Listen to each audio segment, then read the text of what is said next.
Assalamualaikum warahmatullahi wabarakatuh. Pada video kali ini, kita akan membahas mengenai grafemik, grafem fonem bahasa Indonesia, fonem, alofon, dan ejaan.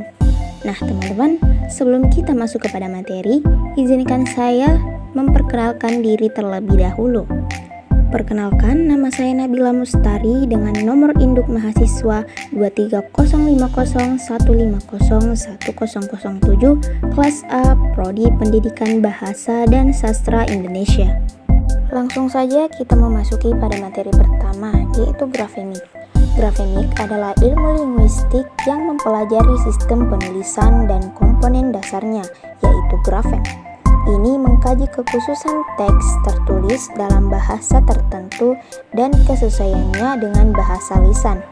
Secara sederhana, grafemik adalah studi tentang bentuk bahasa tertulis, termasuk bentuk dan makna masing-masing huruf dan simbol. Kemudian grafem fonem bahasa Indonesia. Grafem mengacu pada simbol tertulis yang digunakan untuk mewakili bunyi dalam suatu bahasa, sedangkan fonem mengacu pada satuan bunyi terkecil dalam suatu bahasa yang dapat mengubah arti sebuah kata. Dalam bahasa Indonesia, sistem grafem fonem mengikuti prinsip fonemik, yang berarti setiap bunyi diwakili oleh simbol atau kombinasi simbol tertentu. Lambang huruf. Grafem merujuk ke huruf atau gabungan huruf sebagai aturan pelambang fonem di dalam satu ejaan.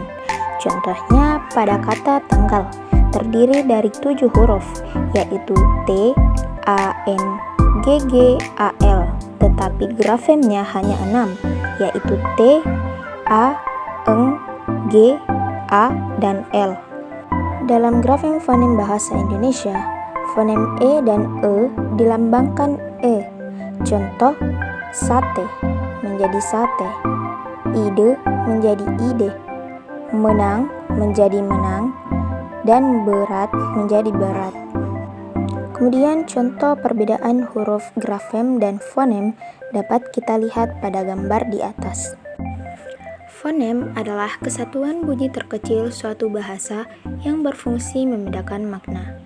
Perlu diingat bahwa karena fonem merupakan penamaan sistem bunyi yang membedakan makna, maka jumlah fonem tentu lebih sedikit dari bunyi-bunyi yang ada.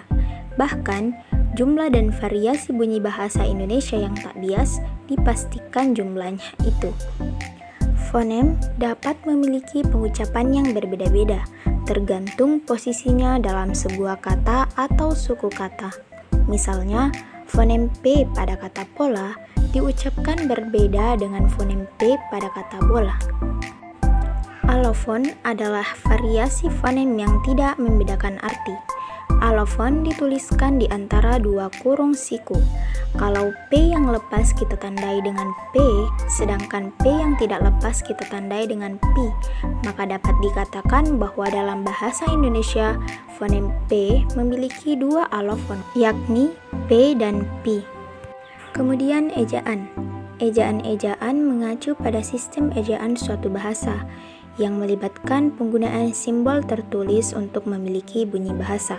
Dalam bahasa Indonesia, sistem ejaan didasarkan pada alfabet Latin dan mencangkup aturan khusus untuk ejaan dan tanda baca.